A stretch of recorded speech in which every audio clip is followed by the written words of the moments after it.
lived off the land.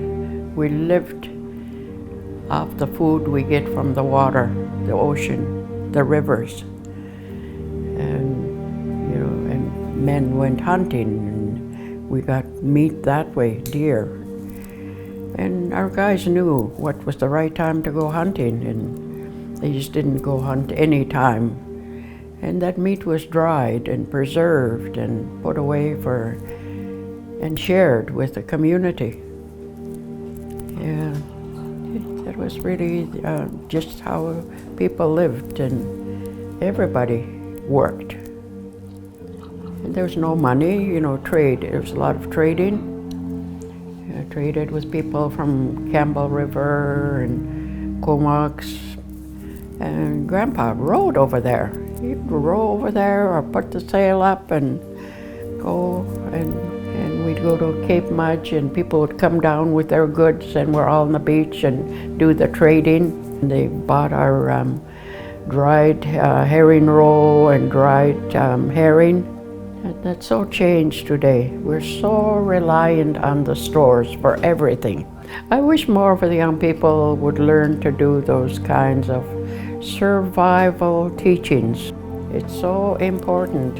Never mind ordering pizza when you're hungry, you know. Live off the land, whatever little bit is left out there.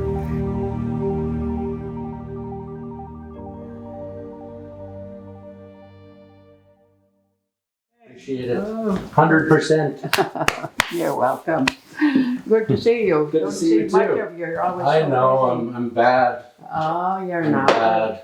You're busy. Busy is good. I'm Bryce McKenzie, Lands Guardian, one of the Lands Guardians for the Tlaamin Nation. We're out of Powell River, Cothet, British Columbia.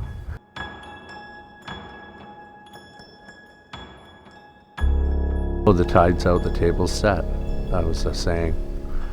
In front of the nation, there's fish traps. They were huge back in the day, and they would hold a ton of water, and you'd walk down and it was like a fridge too. You'd have pools out there, pull a fresh fish out of the pool, bonk it up for dinner. Like, yeah, when the tide was out, it was exciting time, right? Our people and the way we were taught to do things, I really agree with it. And because just the way we were taught to live off the land and only take what we need and nothing more. And I feel like those ideals have changed over time as we've had more, I don't know, like modernization, I guess. We have grocery stores, we can go out, get some mac and cheese, you know, when you're feeling hungry. But before, they used to go for, you know, out on the boat, they used to go fish and have the time of their lives just going to get some food. Now it's just, you know, quiet ride to the grocery store, go get something and come home.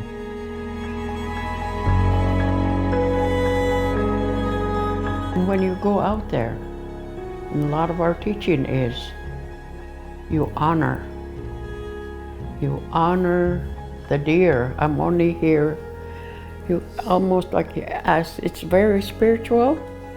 You almost like asking for permission or apologizing. If you're going to kill a deer, it's to feed your family. You know, we have different rituals, we have different teachings, you know, how to take care of that. When you go jigging for cod, before you set your line out there, you, in your mind, you apologize. I'm here to take only what I need. That's how important it was. It was almost sacred to our people. Respect the fish, respect the things that you're utilizing. So when you take it and you eat it, you feel really good about yourself and what you've accomplished to bring that home. There's a lot of preparation involved in going out and harvesting. You just can't jump in a boat and go. You gotta know the tides, you gotta watch the weather, you gotta know the winds, you gotta know the seasons, right? And there's different areas that you go for different things throughout the year. And taking and remembering all that and then trying to teach the young ones. But I used to go trolling out here, and I had my baby Sharon with me. She must have been maybe about 6 months old, and having in one of those wooden butter boxes. They used to be called butter boxes. And I'd sit her in there and gosh, she would be apprehended if the ministry was around in those days. And I'm fishing away and catch a fish, I'll hand line. And the fish comes up and splashing around and she'd be just getting all splashed.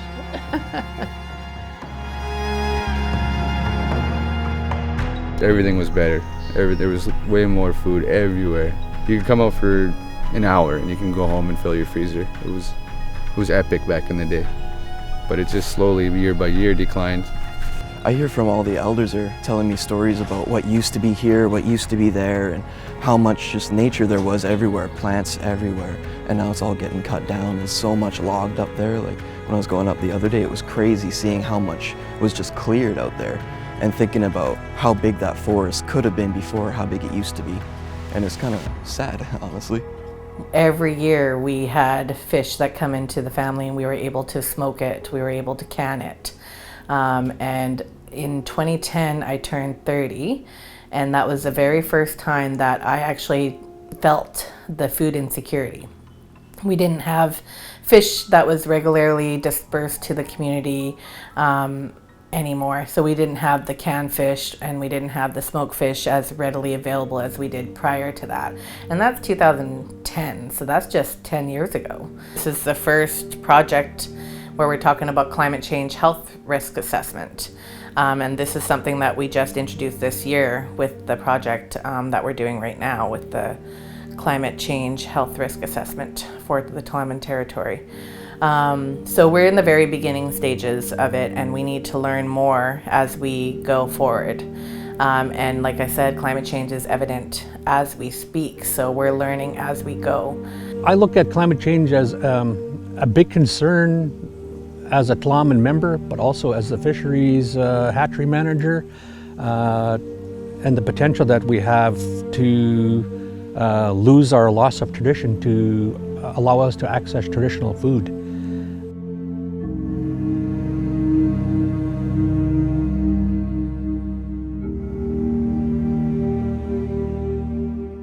Usually chum salmon's almost like a given for us. Like we almost take it for granted that there's going to be enough, and last year was the first year there wasn't enough. When it was readily available, you looked forward to it, you planned for it, you got your family together to put it away, clean it, cut it. We don't have that security right now. It's very last minute, so there is no food security in the process right now. But it is something that we have to work on moving forward.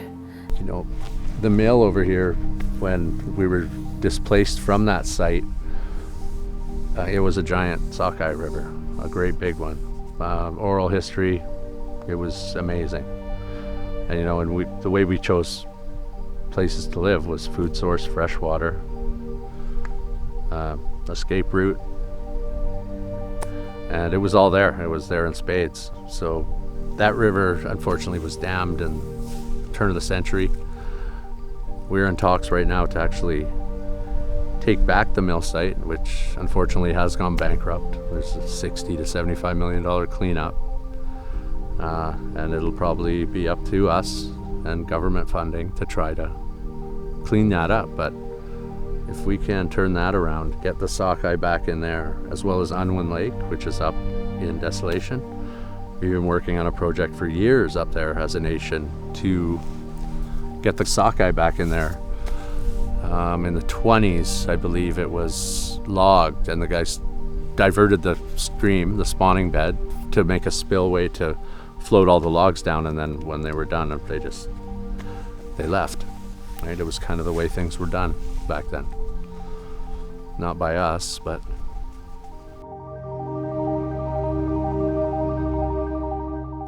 There's bigger fish that come up to Theodosia, our river.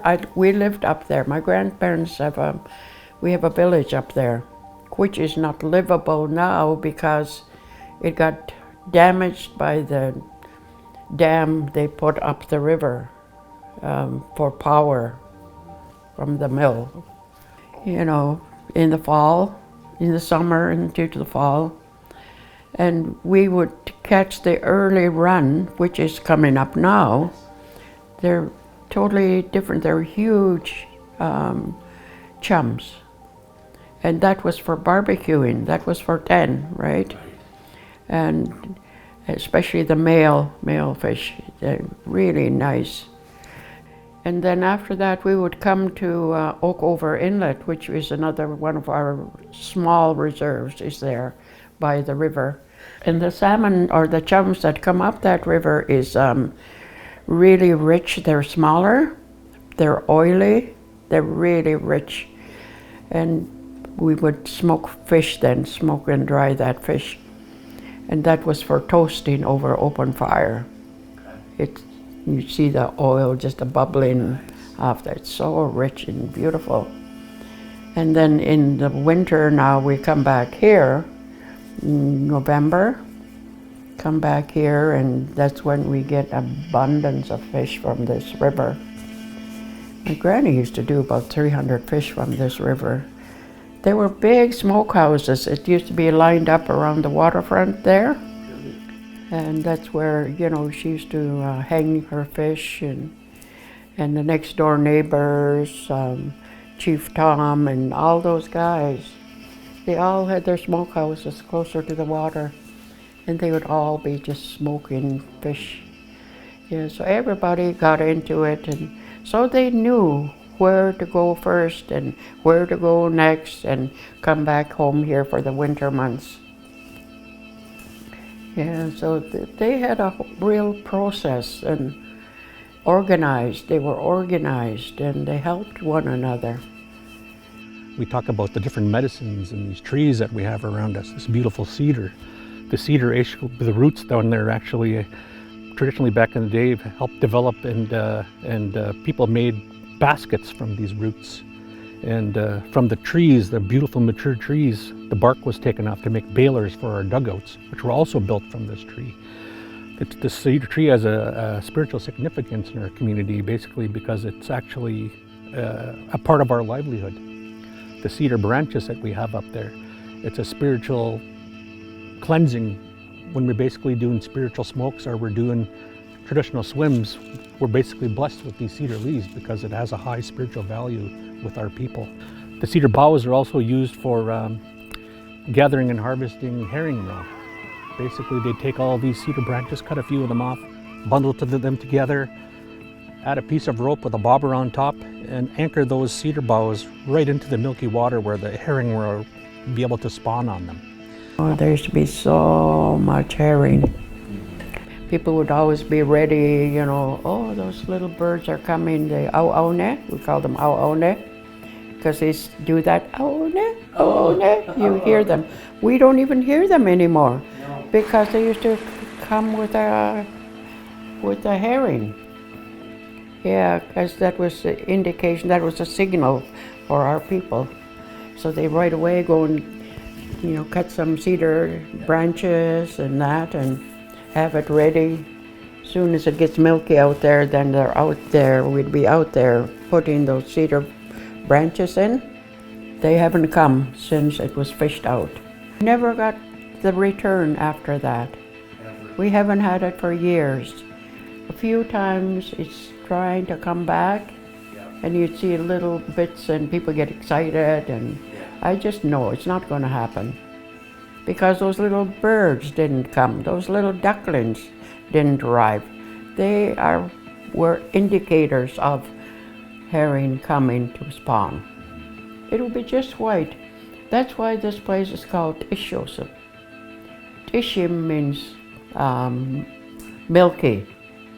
This would be just milky out there. So this place got called that for way back, as far as I know, Tishosim. Not anymore. No. The kelp, right? Kelp was major. Kelp was major for us because the herring would lay eggs on the kelp. Kelp was used in steaming the clams. You know, in old times, right? They would steam a ton of clams, then dry them out, store them dried. Yeah. In the summer was when you did, you went digging for clams, big butter clams, and There was a lot all over. We used to go to Savory a lot on this side of Savory. There was big butter clams there. And up into the inlet and Theodosia Inlet and Grace Harbor. Buckets and buckets of clams you put over the hot rocks and you cover it and steam's open and oh, that was so good. And the clams were like that big. They were huge butter clams. Yeah, because we can't get any more clams. There's none around here. My grandfather and I used to go down the beach. He'd say, I'm going to go get a bucket of clams for our supper. Just a little bucket. We'd walk down there and get enough for clam chowder or fried clams. Now you can't find a single clam. It's contaminated. I've gone there a few years back to look to see if I could find any. Nothing. There's nothing. If you find anything, it's black, it's contaminated. You wouldn't want to eat it. And contaminated from the mill, and sewer systems and all that. Yeah, so we really miss those butter clams. We have to go way up the coast somewhere. Maybe Grace Harbor, still okay. But our young people don't eat clams like that anymore because we've lost it. But the kids used to eat clams, and I used to watch the old timers making like 2 prawns, and they would braid it back and forth like this. It was really pretty how they, braided it, and then barbecue cooked it some more over the open fire smoke, and then dry it and store it. So clams were preserved that way.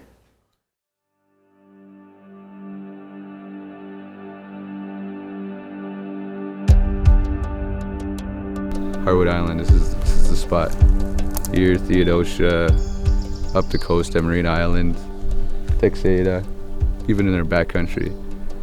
But yeah, this is the safest place to be. The best place to be if you want to learn. It's actually not a lot of people from Tlaamin that are still hunting, but everyone that does, this is like a starting ground type thing. We all come here to learn. It's a safe environment. There's lots of deer, lots of food. There's no better place. It's home. I just love being out on the water, in the bush, in the mountains, fishing, starting to get into hunting a little bit more, and yeah, just exploring new territory that I haven't been to before, and it feels good just knowing you can get stuff off the land and knowing what to grab, and if you're stuck somewhere you can go somewhere and get like a clam or an oyster or a berry or stinging nettles. Yeah, there's quite an abundance of stinging nettles around, and oysters and clams. I lived most of my life in this area, Powell River, and most of the time tried to stay healthy and keep my kids healthy by eating and using what the Creator gave us. That's a lot more healthier than the grocery stores. I raised 10 children, trying to pass the teachings on to them, and I think it's important that all of us go back to nature to survive the coming times. Yeah, you can't starve here. If you know what to look for, yeah, you can't starve. You can come over here with nothing and you can do well. Food everywhere. There's natural plants growing everywhere. Medicines all over the place. Almost everything, all the staples that people eat, it's all around this island. Like you got oysters and clams, you got crabs, you got rock cod, lingcod, salmon. We're doing a lot of studying. We're surveying all of the territories. We're finding out what's here, what needs to be protected. We're mapping so everybody knows where the resources are. I think an ongoing monitoring on the field, on the ground. You gotta have boots on the ground looking at things, because it's the most detailed way of knowing, right? If you're on the ground and you see it day by day, you can actually have a better understanding on how things are working, how things are going.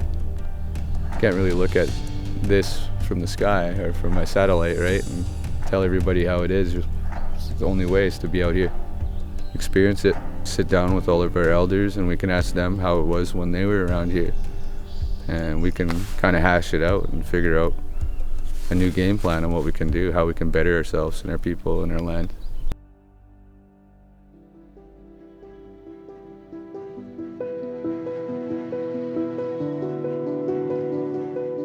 Climate change, I think, affected the level of the rivers. I know it did. There wasn't enough melt and not enough rain. So I think that directly affected our poor run of chum. There's the issue with drought I've seen in the last few years. Rivers drying up, it just creates less habitat for everything. There's less water for all the animals. There's less water for the fish. Same with the ocean. It's getting hotter, and it's getting worse every year. Not too sure what we can do to actually stop that. The climate change will affect everything, right? Like it already has. You get the massive die-offs of clams, oysters. The heat really affects the animals here because there's only so much natural spring water in the middle of the island. And once that dries up, they have nothing. We actually had people in our community coming over here to feed the deer, to bring over apples and to bring over whatever they could to keep them going, which is amazing. But yeah, I'm worried about that. They're going to lose their food source, which will eventually kill off the island, right? So that's my biggest fear. A chart basically was developed by the nation is the 13 moons. Even that's changing with climate change. We have 13 moons a year, and every moon means a different time for harvesting of different things. It was a natural thing that our people had done. They had listened to the water, listened to the winds. They'd watched the seasons change. Today, the times are changing, and that 13 moons is changing. So we have to continue to study and watch how the harvest is changing through climate change, so we can make notes of that, and eventually we'll have to upgrade our 13 moons calendar because it is not as accurate as it was once before. With the different temperatures that we've been encountering, now we're starting to see it on the news, so it's coming to light, where we have atmospheric river rains, and then we have all the flooding, which in turn actually floods and swells the river and diluting out the eggs into the ocean, and diluting the survival of the fish that are coming up the stream in the salmon rearing beds. And then with all that, we get the hot summers like we had last year, that basically the water gets evaporated from our watersheds here, and the water goes dry in the creeks. So we basically are kind of hand-tied with climate change. How do we deal with it? How do we adapt to it? How do we actually develop tools to strengthen our overall populations of fish with no water? Our people actually are developing and building homes right now where we need more water. So we're all sharing water out of one tank and one pipe. We have non-resident sea lions that come through our territory, and they've actually resided here and decided they're not going to go back because the food here is abundant. So what they do is they come in at the perfect time when the fish are returning into our streams, and they block the fish from coming in. And they eat on average about 35 to 40 pounds of fish a day. Fully mature alders falling into the creek by the dozen, and basically diverting water from the main river into side freak creeks when the water is high. And then when the water drops, those freak creeks fish go into dry up, therefore diluting the populations of fish in those particular systems. Last year and the year before, we encountered beaver dams. The beavers actually are working as well as us, trying to store water, right? And they've become a nuisance where they develop barriers where the fish can't make it through anymore. So I went up last year and this year to go up and remove some of those barriers so that the fish can make it in and out of their travel corridor when they come up to spawn naturally. It's not just salmon. In general, last year when we had that big heat wave, we had our best tides, our low mean tides of 1 feet to half a foot. And the heat was just too much for a lot of our shellfish and our oysters and cockles, where they basically just come up to the surface and they died off. You could see the actual shells washing up on the shores on the high winds after we had those heat waves, and that's going to affect us tremendously. I didn't come here during the heat dome, but Oak Over was was horrible. You could smell the death. Everyone on the coast talked about it. You could smell and just see it. The whole top layer of the beach was gone. It was basically cooked. It was pretty awful. Yeah, the heat dome. We were getting temperature readings in my truck there, the work truck, of 49 degrees. And everything cooked on the beach. And yeah, I'd never seen anything like that before. And the elders never really had seen anything like that either. You know, people I talked to ask about it. It destroyed Oakover to the tune, I've heard numbers from 1 billion to 5 billion pieces of shellfish were roasted open. So yes, we are not prepared as we should be. I am excited that we are part of this project where we are talking about it so we can get a plan to adapt to the climate change. Maybe even put in some mitigation to start helping the climate change problems that we have today. But mostly we're gonna have to start adapting to how the climate change is changing. Climate change is always kind of like, I've always kind of known about it, but the workshop has given me more of like an in-depth look at it, because I thought climate change was more of just global warming, things heating up, like glaciers melting. I didn't know all these things, like it's so subtle that like it could just be anything from a temperature change or like just weather changes, right? It's right now brand new. Like this is the first project where we're talking about climate change health risk assessment. There are a handful of people that are able to pass down that knowledge to the future generation, but with that knowledge being eliminated, we have to reteach and revitalize the knowledge into our territory, into our people. And with the climate change, it is just making things even harder because we already have a bunch of barriers happening, and now we have this natural climate change that is happening, all due to the way people live now. We don't live off the ground, off the land like we used to. When we were living off the land, we were only taking what we needed. Now people are taking more than what they need because they're trying to reap the benefits of the resources that is available, which is then in turn taken away from our food security. I don't know how to do any of the things that they used to do because I was never taught, because I was never needed to. I never needed to learn how to do these things, and someday we might need to know again, and it's not going to be fun when we have to reteach ourselves. And especially since there's not, there is a lot getting passed down, but not as much as I think there should be. There should be a lot more teachings coming down, and there should be a lot more people willing to learn these teachings, and a lot more people actually interested and invested in it. Never took more than they needed, and they always kept it balanced, always about respect, and just had that certain kind of unity to it. Yeah, it's just the heat domes and everything I'm sure are going to be becoming more frequent over the next few years, and it's just a big change having the summers appear a little bit later every year, and more storms, like big bad storms, like seem to be more frequent. Heavier winds and more heat and everything. Yeah, it all seems noticeable over the last 10 years or so. If we could have these rivers back up and running and, you know, creator willing, the Sockeye come back here and find a food source, and, you know, if we give them a chance, I think they will, and that would be amazing. Then we could, you know, catch our own food, not be reliant on other things, because, you know, we're one 9.5 earthquake away from having to do everything ourselves anyway, so it'd be cool to have that just around.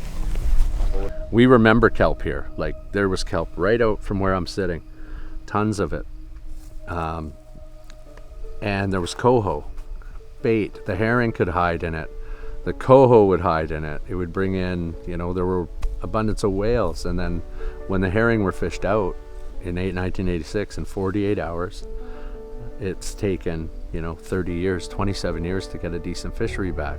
So there is a light at the end of the tunnel, but we need to take on these programs like plant kelp.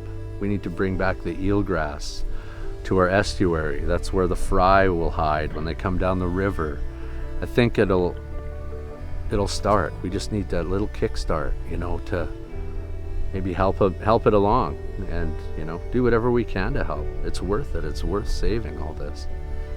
So how do we police these areas where we harvest our food?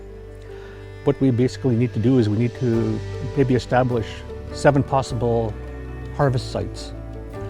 Let's harvest from one site one year and let the other ones replenish, and keep ourselves moving around from site to site to create our own conservation measures, so that there's always going to be something there for our people, and it creates sustainability so that we have something to go back to year after year.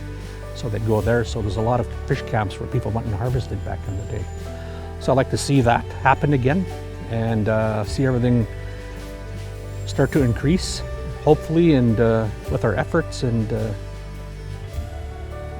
save our food that we have, the traditional access to food for our future generations, so they have a chance to enjoy it, but also for them to partake in the development of what we're trying to achieve here, is to create sustainability again for our people,